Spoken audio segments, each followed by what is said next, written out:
definitely will. Here I go again. So he said it is, they would have to review it. They would have to get the critical data sent to Blue Cross if it's medically necessary. This is my thing. I want a baby. I believe in adoption. Something is telling me that we're still on the adoption path, that it is still our calling, or at least my calling, I hope it's Alan's calling, to adopt a little girl. For those who know me personally, they know what I mean by that little girl, if I've told you the story about her and my dreams.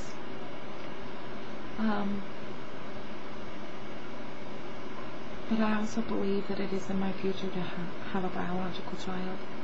Both Alan and I both have fertility problems. I've had polycystic ovarian syndrome at least since I was 18 when I was diagnosed. But really I think I had it before that. This is the first time in my life, not only am I healthy, but this first time in my, menstrual life that I have a normal month-to-month period. No pain. I get your everyday cramping when I'm on my menses, but nothing tremendous, not like it was before. I'm on a 4 to 5 day period, and the first day is kind of, I'm sorry if this is too much information for the guys, but the first day is kind of light, and then the 2 days is kind of heavy, and the last 2 days is kind of light, and I'm done. And having a 13.5-month period straight without a day off, and before that not having periods at all, and then being slammed with a period, it's a life like you women would not even know if you have this problem and you have polycystic ovarian syndrome. I never had facial hair. I had a hard time getting weight off, mainly because I didn't work out. I didn't eat right, and I didn't feel well. So this is probably going to be a 2-part video. And if it is, if you see 1 or 2, please go check out number 2. I'll try to keep it under 2 minutes. I don't have a timer on my webcam, so I don't know.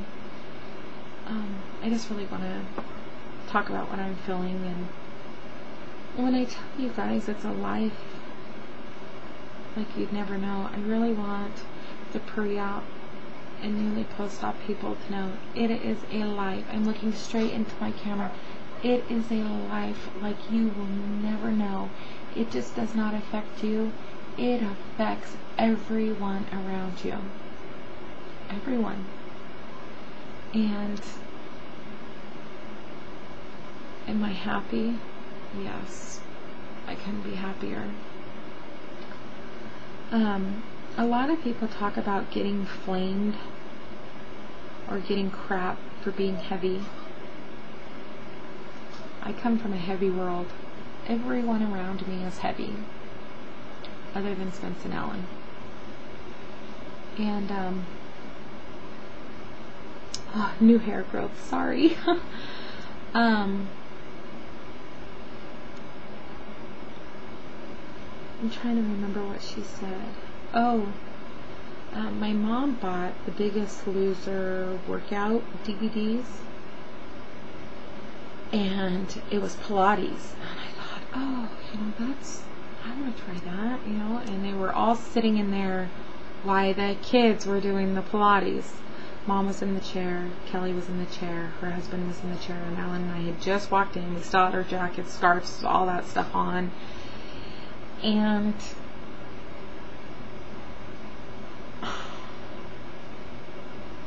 I can understand my mom not being able to do it because of her rheumatoid arthritis, and she's just not feeling good. And I can understand my sister not doing it because of her obesity.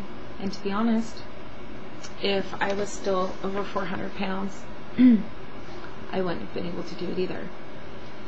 But my mom was like, "Here, Christy, you try it." And I'm like, okay. And my sister made the rudest remark. "Oh, well, of course she can effing do it. She's had a jump start." I want to let you guys know, this is a tool. And I know you hear everyone say that, but when I say it's a tool, it's a tool. You have to work it. You so have to work it. You do. It is not a fix all. It's not a fix all. It's a lifelong life. And when you make the decision, it's a lifelong decision. One that should not be entered in lightly, like marriage. And I'll say it again, I don't regret a moment of it. And it is hard. It's a hard life to live. And confession, I've ate some blueberry muffins that had sugar in them and carbs, and they never go back in my mouth again. Did I dump on them? No. And should I have put them in my mouth? No. Were they good? Yeah. But it's those kind of lifelong decisions that you have to make for yourself. And I keep telling myself, I did not go and get my inside rearranged to screw up my life. And I never, ever, ever want to go back to ever bleeding like that again. And what will lead to that bleeding? My obesity. So, all I can say is thank you to everyone around me. That's including what Spencer calls everyone that I talk to and everyone in our community. The people that live in the computer, kind of like the people under the stairs. He calls them, Mommy, your friends that live in the computer are calling. So I hope you guys got a laugh out of that. It's just a really reflecting month for me. Because it's like, okay,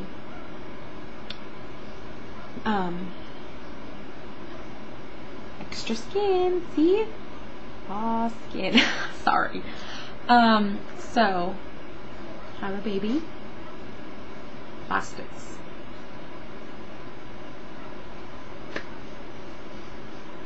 Like my good friend said, I won't mention any names. You'll know who you are. Get the plastics and leave child birth into God's hands. My thing is, though, once you get all those stomach muscles and stuff tightened, it's kind of a waste of doing it because I'm going to stretch those out. So if I were to get any plastics done, I would get my arms, my inner thighs, and I know that a plastic surgeon could do the arm in combination with the breast. Yeah, I wish my girls were like teenagers again. Add attention. Anyhow, this is definitely going to be a 2-part video. Sorry.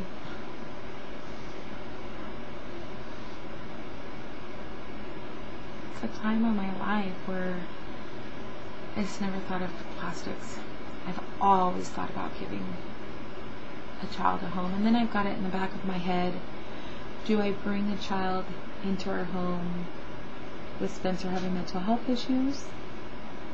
Do we adopt another child with Spencer having mental health issues? We were released probably 6 months ago saying Spencer was stable enough to have another child. And they actually thought it would be good for his healing. And he keeps saying, Mommy, everyone at school has brothers and sisters, and I need a brother and sister, so I have someone to play with, and I think it would be really healthy for Spencer.